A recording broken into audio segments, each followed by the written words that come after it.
하나님의 은혜를 기억하며 그를 송축하라 하는 제목으로 말씀을 드리겠습니다. 1973년에 이제 미국에 제가 가족들과 부모님을 따라와서 땡스기빙 추수감사절을 맞이하면서 처음으로 이제 터키를 먹게 됐습니다. 그 교회가 아마 여러분들이 이제 다녔었던 그 교회들도 추수감사절이 되면은 예배 마친 다음에 터키 음식을 함께 나누면서 잔치를 했던 기억들이 있으실 텐데, 교회가 부흥하면서 숫자적으로 늘어나면서 매년 가져오는 그 터키 숫자가 느는 거예요, 그죠? 몇 명당 한 마리. 그래가지고 점점 늘어났는데, 이 봉사는 터키 국구 음식 만들어가는 봉사는 대부분 다 여선교회 회원들이 맡아서 수고해 주셨는데, 유별나게 이 땡스기빙 추수감사 주일만 되면은 모든 그 여선교회 회원들의 관심을 끄는 남자분이 계셨어요. 이분이 누구냐 하면 수사셨는데 터키 스토핑을 다 집어넣고 나서 다시 꼬매는 거 얼마나 잘하시는지, 그냥 그분 없으면 못한다고. 땡스기빙 이 추수감사절에는 어디 가시면 안 돼요. 그래서 요즘은 이제 위생관계로 스토핑을 잘 안 하지만 다 그렇게 했었잖아요. 그래서 그분이 굉장히 기억이 납니다. 저는 땡스기빙 데이 때면 그분이 꼭 기억이 나고, 또 한 가지 기억나는 것은 1996년 저희 가족이 잠깐 목회를 쉬고 그랜드 래피드 미시간에 가 있을 때에 처음으로, 우리로서는 out of nowhere죠. 가족들 친구들 다 없는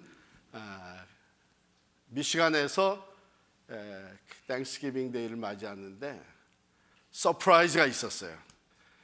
우리 조카들이 자기들 가족들과 친구들하고 어울릴 수 있는 그 땡스기빙 데이 그 위켄드인데, 다들 서로 연락을 해가지고서는 미시간에 찾아온 거예요. 이모부가 굉장히 외롭게 땡스기빙 데이를 지낼 것 같다 해가지고 찾아와서, 그때 그 고마운 마음이 참 늘 생각이 나고 기억에 있습니다. 그렇죠. 우리 땡스기빙 데이는 패밀리 리유니언, 가족들이 함께 모이는, 아마 미국의 절기들 중에 가장 많이 패밀리 리유니언이 이루어지는 것이 땡스기빙이 아닌가 생각이 듭니다. 그런데 무엇보다도 땡스기빙 데이의 그 유래, 오리전과 같이 이 절기는 하나님이 베풀어 주신 은혜를 되새기면서 하나님께 감사하는 그런 절기죠. 필그림들이 그렇게 했었고, 그리고 계속해서 미국에서는 하나님의 은혜를 되새기며 감사하는 절기로 지키고 있습니다. 바로 오늘 본문 말씀이 참 그런 마음을 우리에게 더해주고 있고, 또 시인의 이 노래가 우리 안에 그 감사를 더해주는 노래로 울림이 됩니다. 내 영혼아 여호와를 송축하라. 내 속에 있는 것들아 다 그의 거룩한 이름을 송축하라. 내 영혼아 여호와를 송축하며 그 모든 은택을 잊지 말지어다. 여호와를 송축하라. 영어로 보면요, bless the Lord 이렇게 돼 있어요. blessing, bless. 하나님이 우리를 bless 하신다, 축복하신다 하는 건 우리가 뭐 늘 원하는 것이고 늘 그 복을 누리며 살아가기 때문에 쉽게 받아들이는데, 우리가 하나님을 bless 한다? 우리가 하나님을 축복한다? 이건 아니지 않느냐, 이런 생각을 하시는 분들이 있습니다. 그렇죠. 우리가 하나님으로부터 받는 축복, 즉 하나님께서 우리의 부족함을 채우시고 우리에게 복을 더해 주시고, 그래서 받는 축복은 우리가 익숙한데, 그렇다면 우리가 하나님을 블레스 한다는 것은 무슨 의미인가? 이 단어는 히브리어로 바라크라고 하는 단어를 쓰는데요, 이것은 근본적으로 무슨 의미를 가지고 있냐면 블레싱인데, 축복인데, 무릎 꿇어 경배하다라고 하는 뜻을 가지고 있어요. 그러니까 같은 단어가 하나님이 우리에게 행하시는 것을 얘기할 때는 블레싱, 축복으로 번역이 되어 있고, 우리가 하나님을 블레스 할 때는 여기 NIV 성경과 같이 praise, 찬양과 경배로 번역이 됩니다. 그래서 본래 뜻은 하나님을 높이는 거예요. 하나님을 존귀케 해드리는 거, 하나님을 worship, 예배하는 거. 우리가 상대를 더 높이기 위해서 취하는 태도 중에 하나가 나를 더 낮추는 거죠. 그래서 바라크 단어에 있듯이 무릎 꿇어 하나님을 찬양하고 월십하는 것, 이것이 바로 우리가 하나님을 송축하는 겁니다.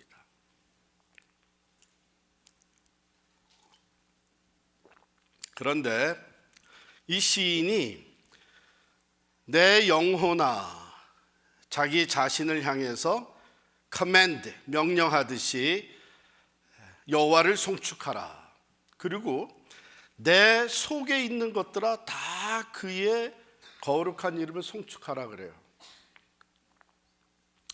여러분 속에 뭐가 있습니까? 네?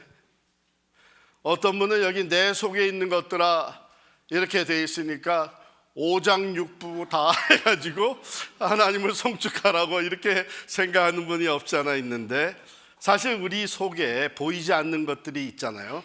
겉으로는 보이지 않는 것, 그게 뭐가 있냐면 우리의 마음이 있고, 우리의 의지가 있고, 우리의 감정이 있고, 또 우리의 생각과 영혼이 있습니다. 그러니까 시인은 보이는 것뿐만이 아니라 보이지 않는 우리 안에 있는 우리의 생각과 마음과 뜻과, 그리고 그 감정, 그 영혼 모두가 다 하나가 되어서 하나님을 송축하라는 거예요. 왜 이렇게 강조할까요? 왜냐하면 다를 수가 있기 때문에 그래요. 겉으로 보여지는 거하고 우리의 속에 있는 생각과 마음하고는 다를 수가 있어요.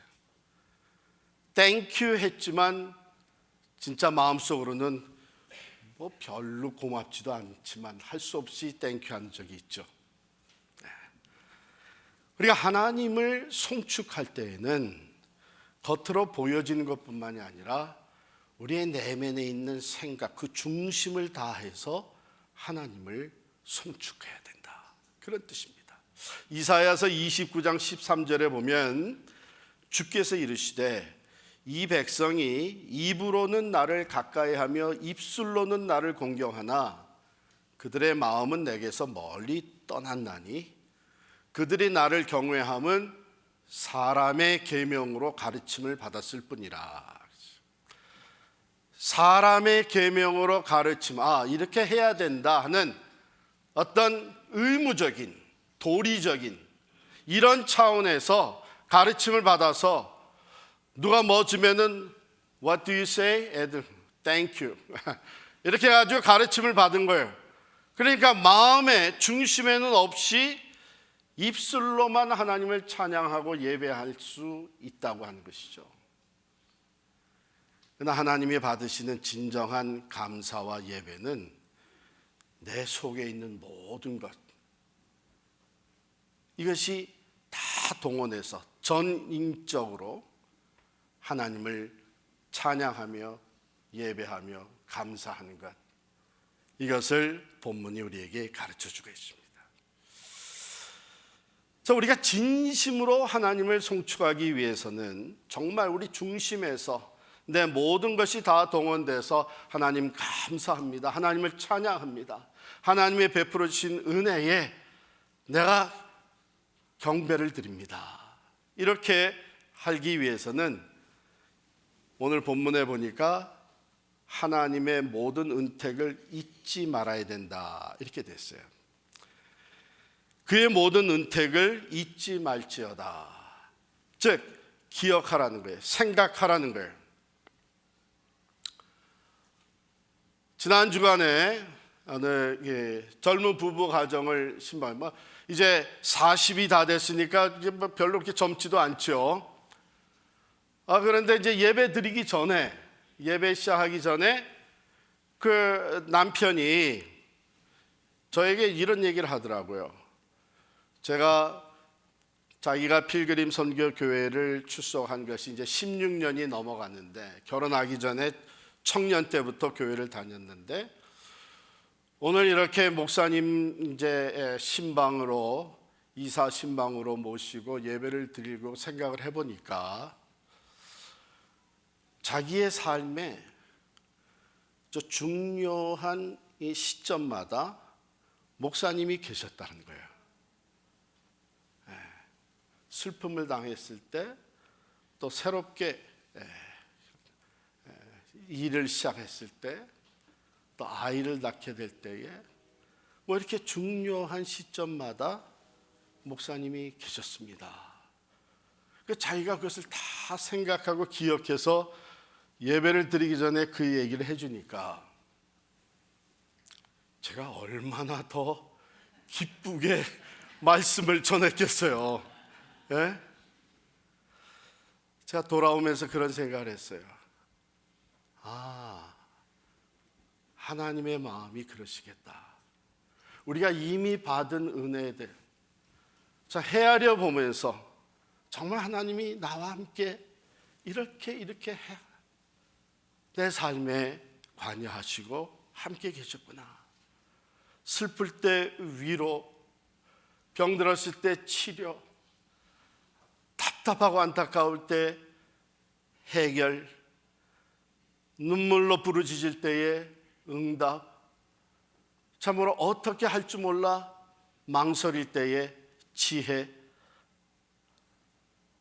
우리가 받은 은혜를 잊지 아니하고 기억하면서 하나님 앞에 감사할 때에 그것은 형식적인 것이 되지 않는 것이죠. 실제적이고 구체적이고 중심에서 우러나오는 감사가 되는 것입니다. 그래서 영어의 고맙다, 감사하다는 그 thank라고 하는 단어와 생각하다 하는 think라고 하는 단어가 본래 어원이 같다고 하는 것이죠. 그냥 형식적으로 입버릇처럼 하는 감사는 얼마든지 나올 수 있는데, 정말 중심에서 나오는 감사는 생각하는, 구체적으로 생각하면서. 시인은 크게 지금 뭘 생각하고 있는가? 3절부터 5절까지의 내용인데요. 먼저는 그가 내 모든 죄악을 사하셨다. 그가 내 모든 죄악을 사하시며, 이렇게 됐어요. 이게 다윗의 시인데, 다윗이 하나님의 마음에 합한 자라고 하는 이런 엄청난 하나님의 칭찬을 들었지만 다윗도 역시 죄인이었잖아요. 그가 간음의 죄, 살인의 죄, 교만의 죄, 그도 역시 많은 죄를 졌습니다. 그런데 하나님이 그 모든 죄를 사해 주셨다. 그것을 먼저 생각하며 감사하고 있는 것이죠. 우리 또한 예수 그리스도의 보혈로 모든 죄 사함을 받은 것, 용서받은 것. 그래서 오늘도 우리가 하나님을 아버지라고 부를 수 있고, 하나님 앞에 나와서 예배 드릴 수 있고, 우리가 기도할 때에 예수의 이름으로 부르짖고 응답받을 수 있는 이 모든 것이 하나님과 우리 사이를 가로막았던 죄 문제가 해결됐기 때문이죠. 우리의 죄를 사해 주신 그 은혜, 우리는 이걸 잊어서는 안 됩니다. 두 번째, 내 모든 병을 고치시며 그랬어요.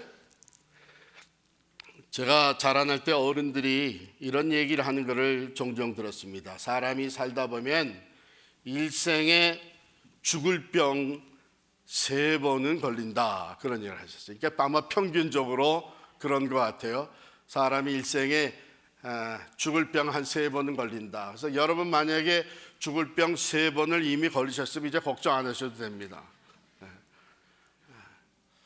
사실 뭐 병이라는 것이 정해놓고 찾아오나요? 누구에게나 일어나는 것이 병입니다. 우리 지난 2년 남짓 코로나 팬데믹, 우리가 많은 어려움을 겪었습니다. 걸렸다가 고침받은 사람도 있고 또 걸리지 않은 사람도 있습니다. 아직까지 코로나에 걸려보지 않은 사람은 소셜 스킬이 부족한 사람이라고 하더라고요.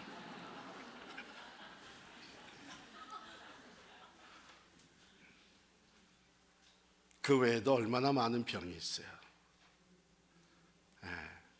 참 이제는 이 치료약이 나왔다. 그럼 또 새로운 병이 또 생기는 거예요. 그런데 하나님께서 우리를 그 모든 연약한 가운데 질병에서 고쳐주셨기 때문에 오늘 이와 같이 우리가 나와서 예배를 드리고 있는 것이죠. 세 번째, 여기 보면 내 생명을 파멸해서 구속하셨다 그랬습니다. 다윗의 삶을 보면 정말 파멸의 위기, 생명의 파멸의 위기에 봉착했던 적이 한두 번이 아니잖아요. 우리가 기억나는 대로 그가 소년 시절에 어디서 용기가 났는지 거인 골리앗과 싸우겠다고 나갔어요. 이스라엘 모든 군대들은 걱정하지 않았겠어요? 저게 하룻강아지 법 먹은 줄 모르고 나갔다가 죽게 됐구나. 하나님이 오히려 다윗으로 하여금 골리앗을 무찌르게 하셨어요. 사울 왕에게 쫓겨다니면서 얼마나 많은 파멸의 위기가 있었고 전쟁을 수없이 치른 사람이 다윗인데 전쟁할 때마다 그게 다 파멸의 위기가 아니겠어요? 그런데 하나님께서 그 모든 파멸에서 그 생명을 구해 주셨다는 것이죠. 여기 보면은 내 생명을 파멸해서 구속하셨다, 이것을 잊지 마라 했는데 사고도 많고 천재지변도 많고 정말 개인적으로 가정적으로 우리가 파멸에 이를 것 같은 위기 상황이 얼마나 많은지 모릅니다. 제가 바로 얼마 전에 한국에 다녀와서, 이번에는 한국에 나가서 많이 이제 바삐 다니다가 보니까 또 가족들하고 같이 다니니까 지하철을 전철을 타고 다니지 못하고 이제 택시를 탔어요. 그런데 그 택시 기사들이 몰고 다니는 그 GPS는 한국은 미국보다 훨씬 구체적으로 모든 인포메이션을 그 GPS에서 말해주는데 제가 가만히 자리에 앉아가지고 계속 그 GPS 나오는 소리를 듣는데 조금 가다 보면은 사고 다발 지역입니다. 조심하세요. 또 가다 보면 또 사고 다발. 웬 사고 다발 지역이 이렇게 많은지 제 생각에는 서울이 온통 다 사고 다발 지역인 것 같아요. 그만큼 사고가 많이 일어나죠. 뭐 미국도 그렇잖아요. 한국에선 찾아보기 힘든 총기 사건이라는 게 미국에는 얼마나 많습니까? 또 얼마 전에 우리 에이시안 헤이트 크라임이 마치 전염병과 같이 돌았죠. 그런데 이 모든 것에서부터, 파멸의 위기에서부터 우리를 보호하시고 구해 주시는 은혜, 그 중에 가장 큰 것은 죄로 인한 영원한 심판과 멸망에서 우리를 구해 주신 것이죠.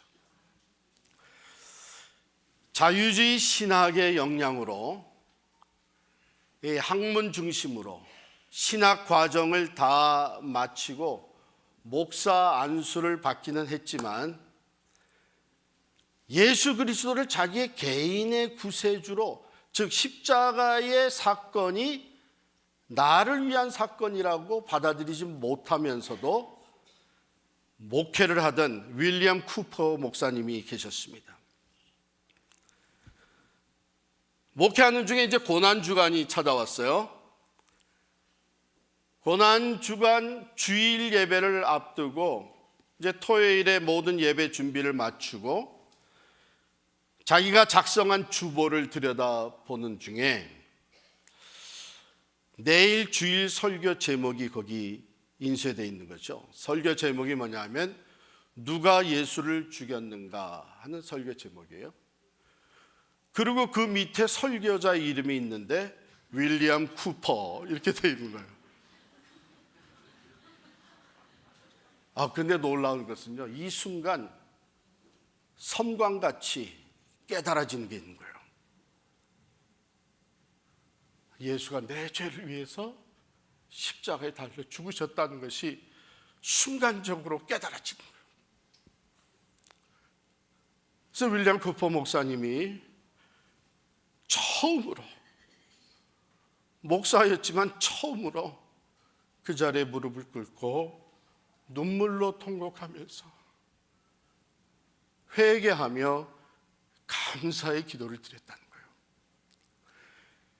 예수 그리스도께서 십자가에서 윌리엄 쿠퍼 목사님의 죄, 여러분과 저의 죄를 대신해서 죄값을 치러주신 것이죠. 그래서 우리가 죽음에서부터 구원을 받게 된 것입니다.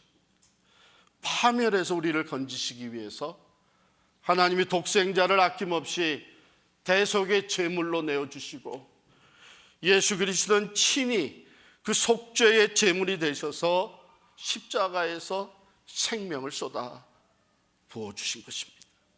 이것이 우리가 받은 가장 크고 놀라운 하나님의 은혜가 아닐까요?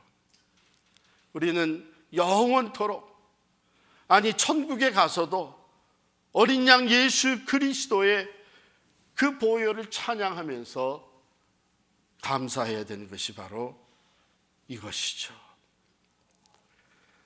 네 번째로 시인은 인자와 긍휼로 관을 씌우셨다 그랬습니다. 우리를 구원해 주실 뿐만 아니라 이제는 우리가 의롭다함을 얻게 하셨고 하나님의 자녀가 되어서 하나님의 그 사랑과 자비와 긍휼하심 가운데 살게 해 주셨습니다. 때를 따라 돕는 은혜를 허락하시고 우리의 간절한 기도에 응답하셔서 기대에 넘치는 것으로 채워주신 그 하나님의 은혜. 좋은 것으로 내 소원을 만족해 하사. 가만히 보면 우리가 기도하면서 우리의 원하는 것을 하나님께 달라고 응답해 주십사고 기도하는데 지나고 보면요, 어떤 것들은 정말 내가 알지 못하고 구했던 것들도 많습니다. 그냥 좋아 보여서 그게 있으면은 내가 더 신나게 행복하게 살 것 같아서. 그런데 돌이켜보면 그때 그 응답하지 않은 것도 참 은혜다. 그래서 하나님은 우리에게 항상 좋은 것으로 주시는 분이신 것이죠. 아마 여러분들 지난 날을 돌이켜볼 때에 하나님이 우리에게 허락하신 우리의 소원을 만족하게 하시되 항상 더 좋은 것으로 주신 하나님의 은혜, 간증거리가 적지 않게 많으리라 생각이 듭니다. 마지막으로 보면 내 청춘으로 독수리같이 새롭게 하신다. 이 은택을 잊지 마라 그랬어요. 청춘으로 독수리같이 새롭게 하는 은택.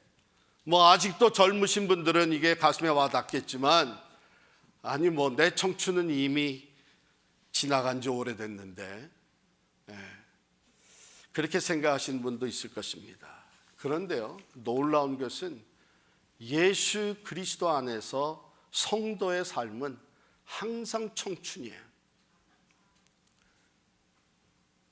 물론 우리 겉사람은 시간이 지나면서 낡아지고 망가지고 늙어집니다. 그런데 속사람은 날로 새로워지는 거예요. 날로 새로. 그래서 이 영적인 안목으로 보게 되면은요, 오히려 연세가 많이 드셨는데 그 영적으로는 오히려 젊은 사람들보다 더 활기가 넘치는 연세 드신 분들을 보게 됩니다. 이것이 은혜죠. 날이 갈수록 오히려 믿음이 더 강건하여지고 담대함이 더해지고 소망은 더 커지고 지혜는 더 성숙한 모습들을 우리가 보게 됐는데, 바로 이런 면에서 하나님의 은혜는 우리의 청춘을 새롭게 하시고 독수리같이 날아오르는 믿음으로 우리에게 채워주시는 줄을 믿습니다. 이 모든 것들을 시인은 고백하면서 하나님께 찬양과 경배를 드리고 있는 것입니다. 우리 또한 마찬가지죠. 시편 116편 12절에 보면 이렇게 기록이 되어 있습니다. 내게 주신 모든 은혜를 내가 여호와께 무엇으로 보답할까? 사실 이건 불가능한 거예요. 하나님의 은혜를 우리가 다 보답할 수가 없습니다. 하지만 감사해서 내가 조금이라도 어떻게라도 하나님께 은혜 보답하며 살기 원하는 이 시인의 마음을 우리가 읽게 되고 우리 또한 그 마음을 가지고 살고 있죠. 인도의 시인이었던 타고르가 이런 말을 했습니다. 감사의 분량이 그 사람의 행복의 분량이다. 감사한 만큼 행복하다는 얘기죠. 감사가 작으면 행복도 작고 감사가 크면 행복도 크다는 얘기입니다. 감사한 만큼 영과 육이 건강해지고 감사하는 만큼 하나님의 은혜를 더 경험하게 됩니다. 그렇기 때문에 감사만큼 그 사람은 행복하다, 맞는 얘기입니다. 반대로 원망하는 만큼 불행해집니다. 불평하는 만큼 그 사람의 인생은 어두워집니다. 나는 얼마나 감사하며 살고 있을까 한번 생각해 볼 필요가 있죠. 내가 행복하지 못한 이유는 이것 때문이고 저것 때문이고 외부에서 다 많은 이유를 들 수 있을지 몰라요. 그런데 실제적으로 많이 가졌다 그래서 행복하지 않잖아요. 가난하지만 오히려 행복한 사람을 우리가 얼마든지 보죠. 이런 걸 생각해 보면 결국 행복한 삶을 누리는 것은 나에게 달려있는 거예요. 그리고 내가 감사하는 만큼 우리는 행복한 삶을 누리게 됩니다. 어쩌면 우리 인간이 사용하는 말 중에서 가장 따뜻하고 정이 오가게 만드는 단어가 이 감사하다, thank you 이 말이 아닌가 생각이 들어요. 마치 돌아가는 기계의 그 윤활유와 같이 우리 인생을 참 부드럽게 만들어주는 것이 감사입니다. 사막 속에서 메마른 사막과 같은 우리 세상살이에서 오아시스의 기쁨과 시원함을 가져다 주는 것도 감사한 것 같아요. 아무리 사람이 서로 냉랭한 사이요, 정말 어색한 사이라고 할지라도 어느 순간부터 서로에게 감사가 표현되기 시작하면 그 사이가 따뜻해지고 사랑이 오고 가는 관계로 변화되는 것을 우리는 느낍니다. 그런 면에서 여러분 오늘 목요일 여러분 각 가정에서 Thanksgiving Day 리유니언을 할 때에 그저 모두가 다 감사의 이야기를 나누면서 기쁨과 사랑이 충만해지기를 축원합니다. 감리교의 창시자 요한 웨슬레 목사님은 그런 뜻에서 이렇게 얘기를 했어요. 감사란 성숙한 그리스도인의 자기 표현이다 그랬어요. 성숙한 그리스도인의 자기 표현이 감사다. 믿음이 성숙한 사람, 사랑의 인격에서 성숙해진 사람, 신앙이 성숙해진 사람, 하나님과 관계가 더 성숙해진 사람, 그런 사람들의 삶의 대표적인 모습이 감사라는 거예요. 감사. 반면에 디모데후서 3장 2절에 보면 말세에 나타나는 징조들을 얘기하고 있는데 이렇게 적혀 있습니다. 사람들은 자기를 사랑하며 돈을 사랑하며 자긍하며 교만하며 회방하며 부모를 거역하며 감사치 아니하며 거룩하지 아니하며 이렇게 돼 있어요. 그러므로 감사가 사라진다고 하는 것은 마지막 때를 보여주는 것이에요. 개인의 인생에서도 감사가 없는 삶으로 나타나기 시작한다고 하면은 그 개인의 인생이 지금 마지막 때가 가까운 거예요. 말세, 그 인생은 끝난 거나 마찬가지예요. 참 안타까운 것은 요즘 현대인들 삶 속에 감사가 많이 사라지고 있습니다. 모든 것이 계산적이 돼가는 거죠. 그런데 이게 아이들한테도 이런 모습을 보입니다. 아이들이 뭐 좋게 표현하면 영악하다고 얘기를 할 수 있는데 감사할 줄을 모르는 거예요. 스승의 은혜, 이거는 옛날 얘기가 됐다 그래요. 아이들이, 벌써 초등학교 아이들이 뭐라고 얘기하냐면, 아니 선생님 월급 받고 다 하는 건데 무슨 특별히 감사할 게 뭐 있냐. 우리 부모가 낸 텍스 가지고서는 월급 받는데 뭐가 그렇게 감사하냐. 깜짝 놀라는 거예요. 그런데 이게 청소년 아이들이 부모에 대한 감사를 몰라요. 당연하다는 것이죠. 자기들이 낳았으니까 책임져야 되는 거 당연하다는 거예요.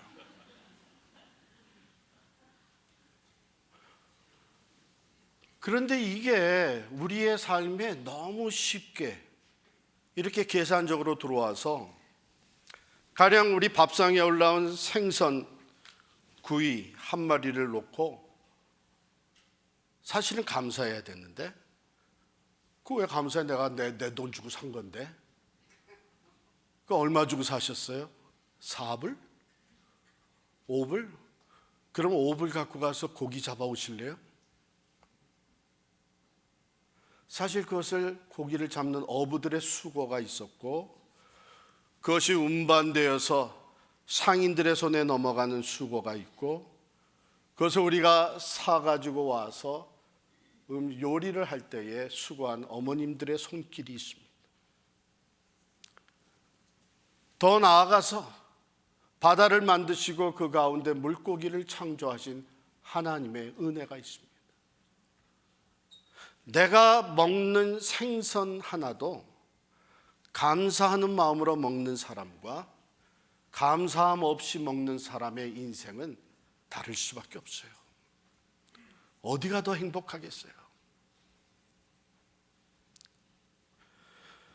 여호와께서 내게 주신 모든 은혜를 무엇으로 보답할꼬? 받은 은혜에 보답할 줄 아는 사람이 된다고 하는 것은 인간의 도리일 뿐만 아니라 스스로 행복해지는 길입니다. 너무나 그 은혜가 커서 하나님의 은혜에 다 보답할 수는 없지만은 내가 작은 부분이라도 하나님 앞에 보답해야 되겠다, 이 마음을 하나님께서는 기쁘게 보시는 거죠. 그러므로 시편 50편 23절에는 감사로 제사를 드리는 자가 나를 영화롭게 하나니 그 행위를 옳게 하는 자에게 내가 하나님의 구원을 보이리라 말씀하십니다. 10명의 나병 환자들이 고침을 받았어요. 보냄을 받고 가다가 다 나병이 나은 것을 발견을 합니다. 그런데 10명 중에 한 사람만이 돌아와서 주님께 감사를 합니다. 근데 주님이 그에게 구원을 선포해 주십니다. 내가 구원을 받았으니 평안히 가라. 이 얘기는 뭐냐면 다른 9명의 나병 환자들은 육체적인 질병의 고침을 받았지만 참 구원과 마음의 평화를 얻은 사람은 이 사람 한 사람이에요. 여러분은 어떻게 금년 감사절을 지나고 있습니까? 오늘 어떤 마음으로 감사 예배를 드리고 있습니까? 어떻게 하나님이 베풀어 주신 은혜에 보답하는 삶을 살아가시겠습니까? 성경은 항상 여호와를 송축하는 것, 받은 은혜로 말미암아 하나님을 높여드리는 것, 내가 한 것이 아니라 하나님의 은혜인 것을 고백하면서 하나님을 존귀케 해드리고 예배하는 것 뿐만 아니라 하나님 앞에 내가 소중하게 여기는 물질, 첫 예물을 하나님 앞에 드리는 것, 그리고 하나님께 서원한 것은 내가 반드시 갚는 것, 그리고 하나님의 하나님 되심을 알고 내가 받은 은혜를 나누면서 봉사와 섬김으로 하나님의 선교에 참여하는 것, 이것이 하나님의 은혜를 받은 사람들이 보답하며 살아가는 길이라고 가르쳐주고 있습니다. 저는 이 말씀이 우리의 머리에 항상 되뇌였으면 좋겠어요. 여호와께서 내게 주신 모든 은혜를 무엇으로 보답할까? 무엇으로 보답할까? 내가 무슨 은혜를 더 받을까 하는 이 생각 이전에 이미 받은 은혜를 생각하며 내가 무엇으로 보답할까? 이런 마음으로 하나님을 예배하고 섬기는 자에게 하나님은 구원을 보여주시겠다 선포해 주신 줄을 믿습니다. 기도하겠습니다.